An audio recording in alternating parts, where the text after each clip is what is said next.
to TSPSC. All of our associates are busy with another call. Please wait while we connect you one of the help desk associates or call back later. Welcome to TSPSC. All of our associates are busy with another call. Please wait while we connect you one of the help desk associates or call back later. Welcome to TSPSC. All of our associates are busy with another call.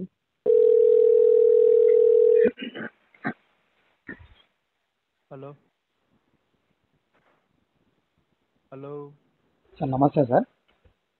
నమస్తే అండి, చెప్పండి. ఇది junior లెక్చరర్కి సంబంధించి ఇప్పుడు GRL ఎప్పుడు వస్తుంది sir? General ranking list ఈ month ఎండ్లోకి వస్తుందండి. ఎప్పుడు సార్? హలో, వీకెండా సార్? ఓకే, అంటే ఫస్ట్ లోపు ఎక్స్పెక్ట్ చేసా సార్. మరి ఫస్ట్ ఎక్స్పెక్ట్ చేయొచ్చు. అది చాలా రోజులు అవుతుంది కదా సార్. అట్లా ఏంటంటే కొంచెం మాకు జిఆర్ఎల్ ఇస్తే సార్ సార్. మీరు అన్నారండి, హలో, మాకు కూడా అదే ఇన్ఫర్మేషన్ ఇచ్చారు అంటున్నా. ఇదే ఇన్ఫర్మేషన్ ఇచ్చారా సార్? అవునండి. అదే సార్. ఏంటంటే మాకు కొంచెం జిఆర్ఎల్ ఇస్తే దాంట్లో మార్కులు తెలుసుకుంటాం, జాబ్ వస్తుందో రాదో కన్ఫర్మ్ అవుతుంది కదా మాకు.